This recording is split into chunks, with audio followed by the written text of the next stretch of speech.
आपल्याला कधी-कधी खूप स्पायसी खाण्याची इच्छा होते, म्हणूनच त्यावर उपाय म्हणून मी आज तुम्हा सर्वांसाठी भरली मिरची घेऊन आलेली आहे। तुम्हा सर्वांचे रेश्माज किचनमध्ये मी रेश्मा खूप स्वागत करत आहे। चला तर मग अगदी इझी अशा स्टफ चिल्लीज रेसिपीला सुरुवात करूयात। भरली मिरची करण्यासाठी मी इथे जलापेनो मिरची घेतलेली आहे। ही मिरची मीडियम स्पायसी असते। तुम्ही बघू शकता इथे मी सर्व मिरची व्यवस्थितपणे स्वच्छ पाण्याने चांगली धुवून घेतलेली आहे। तर मसाला तयार करण्यासाठी मी इथे सर्वप्रथम 1 कप भाजून घेतलेला शेंगदाण्याचा कूट ॲड केलेला आहे।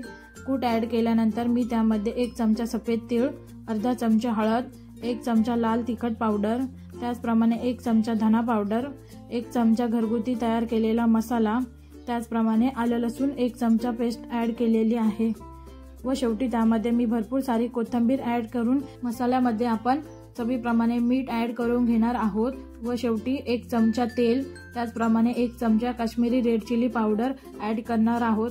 काश्मीरी रेड चिली पावडरने आपल्या मसाल्याला चांगला कलर येईल। आता हे सर्व आपण व्यवस्थितपणे मिक्स करून घेऊयात। तेल ॲड केल्याने आपल्या मसाल्याची बाइंडिंग खूप चांगली होते। स्टफ चिल्लीसाठीचा आपला मसाला तयार झालेला आहे। तर आता इथे मी स्वच्छ पाण्याने धुवून घेतलेल्या सर्व मिरच्या कट करून त्यामध्ये असलेल्या सर्व बिया काढून घेतलेल्या आहेत। दिवसभरात आपण 12 ते 15 ग्रॅमच्या प्रमाणात मिरची खाऊ शकतो।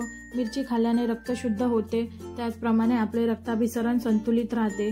मिरचीमध्ये भरपूर प्रमाणात अँटीऑक्सिडंट्स त्याचप्रमाणे फायबर सुद्धा मुबलक प्रमाणात असतात, म्हणून आपली पचनक्रिया सुद्धा सुरळीत राहते।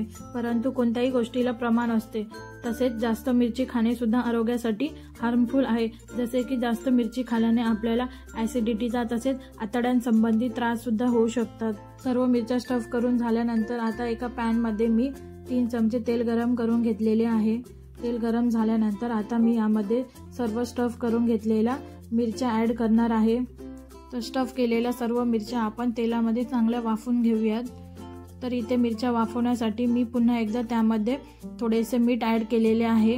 मीठ ॲड केल्याने मिरचीच्या बाहेरील साईड आपल्याला आळणी लागणार नाही। त्याचप्रमाणे मीठ ॲड केल्याने या मिठाचे पाणी होऊन आपला मसाला सुद्धा करपणार नाही।